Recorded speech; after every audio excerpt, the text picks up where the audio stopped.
Bien, nosotros estamos bien, estamos expectantes por lo que viene en el 2024, que empezó bastante agitado.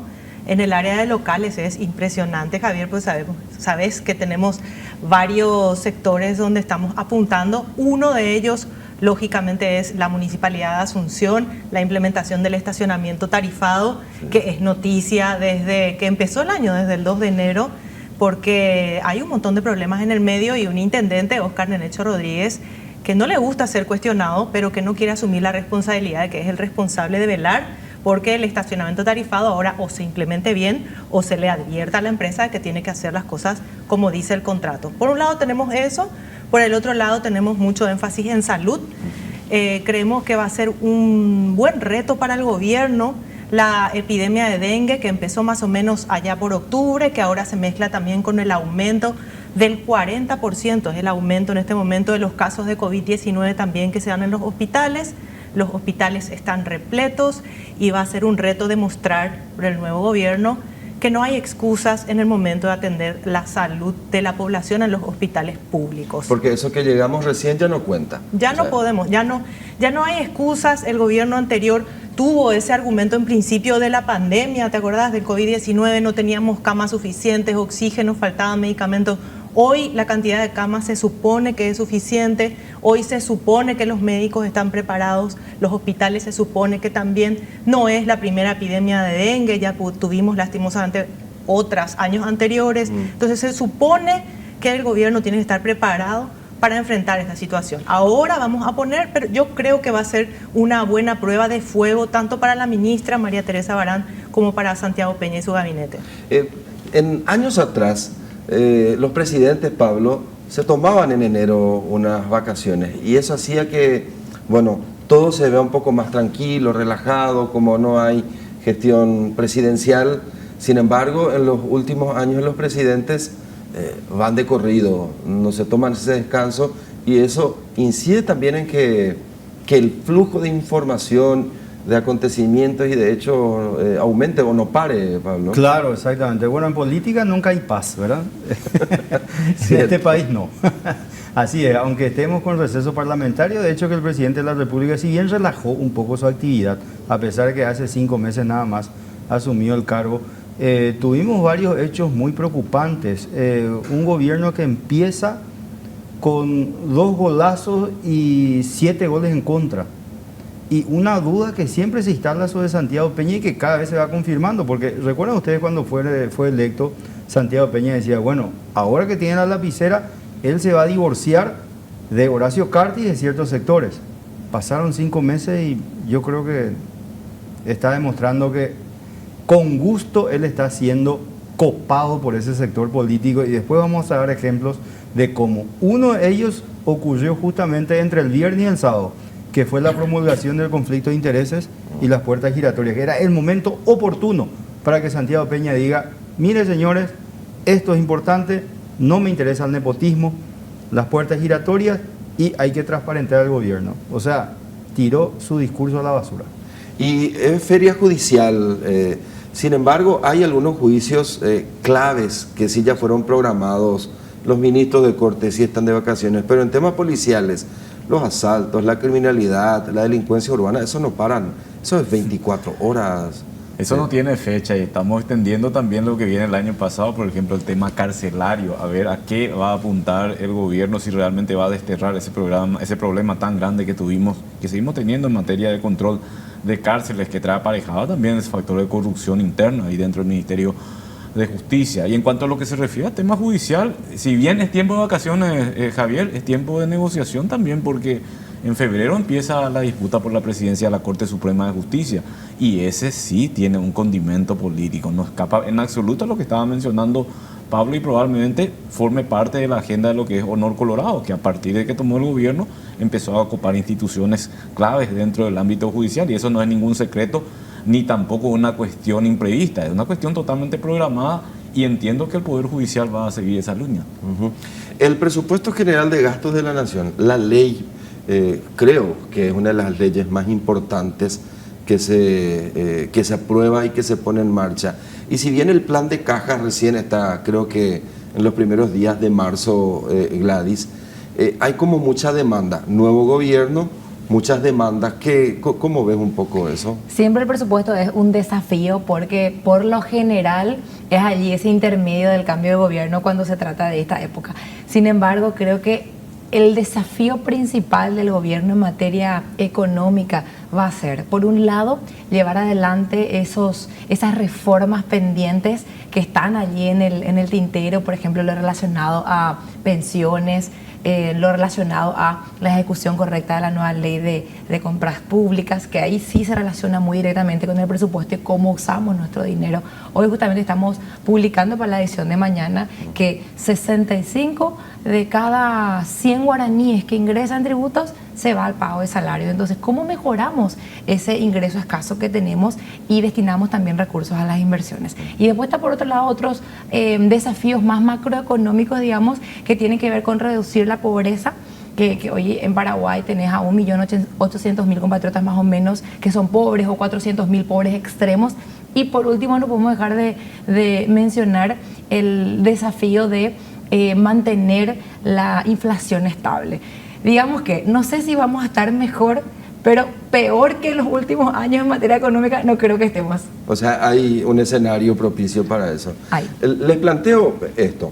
A ver, cada gobierno, como política, siempre lo que quiere ofrecer a la ciudadanía es que en los hospitales haya médicos, haya atención inmediata, medicamentos, insumos, que en las escuelas y colegios tengan educación de calidad, se garantice el pago del salario, infraestructura y otras cuestiones, ¿verdad? O por ejemplo, el desafío, siempre dicen, la generación de empleo, ¿verdad? Generar un poco ese escenario propicio. Pero ahí aparecen varios elementos, como por ejemplo, está la clase política que tiene una participación fundamental, porque en el Congreso se aprueba un presupuesto, los partidos, tanto oficialistas como de oposición, ahora que aparece la famosa tercera fuerza, participan del debate, ¿verdad? Y todo tiene que ver un poco de cómo se usa esa plata pública, y ante los hechos de corrupción, obviamente aparecen las denuncias que van al Poder Judicial, y es un engranaje gigantesco que para que estemos mejor tiene que funcionar. Pablo, ¿cómo ves a este gobierno de Santiago Peña con esa soltura, con esa firmeza para que efectivamente su eslogan de campaña, vamos a estar mejor, sí se pueda concretar? Yo no lo veo bien, Javier. Realmente te digo, a mí me preocupa bastante porque en el análisis siempre yo sostengo que a los presidentes se les juzga por los decretos y las leyes que promulga o veta. En el caso de los legisladores, por sus votos. El discurso está bien, pero si no se materializa en algún documento, no. 5 meses de gobierno de Santiago Peña y no demostró un divorcio con Horacio Cartes o con el entorno político de Horacio Cartes. Y te doy un ejemplo nada más. ¿Por qué debería divorciarse? Y porque te explico el caso del nepotismo, algo que tanto le irrita a la gente. Incluso, fíjate, los casos de nepotismo surgieron al término del año lectivo. ¿Qué significa esto? Muchos chicos compraron miles de carpetas a repartir currículum. Y vos ves gente en paracaídas que está ingresando en ciertos poderes, especialmente en el Congreso Nacional. Era la oportunidad propicia para que el presidente de la República se pare en el atril del Palacio de López y condene este tipo de actos. Pero eso no le va a provocar un enfrentamiento precisamente con aquellos sectores políticos de su partido, sean oficialistas o disidentes, claro, de que le tienen que dar un respaldo, por supuesto, con votos para cuando envíe sus proyectos. A eso voy. No quiere hacer eso porque va a tener consecuencias políticas. Pero él es presidente de los paraguayos, no es representante de un movimiento político que ganó las elecciones. Él tiene que estar dirigiendo el país para aquellos que le votaron y los que no le votaron. Y después te indico otra cosa. Milei en la Argentina asumió y firmó casi 2.000 decretos. O sea, y en los 2.000 decretos no se te ocurren 24 o 48 horas antes de asumir. Vos venís trabajando en un plan de gobierno. ¿Qué hizo Santiago Peña en estos 5 meses? Algo resaltante, salvo Tacumbú y la finca 916 y Remancito, que son sus 2 logros. Pero después el resto, ¿favoreció la transparencia? No. ¿Sentó postura sobre el nepotismo? No. ¿Condenó a legisladores de su equipo que estaban en proceso? Una vez él dijo, todos los legisladores tienen que someterse a la justicia. ¿Se sometió Erico Galeano? No. Y los otros países, como por ejemplo, Milei está haciendo acuerdos con Estados Unidos, tema Fuerza Aérea. Lula está haciendo un acuerdo en el agro con China. ¿Y nosotros qué tenemos? Debatiendo ahí si la Unión Europea es o no opción. Y las reculadas, ni te cuento. Le usó la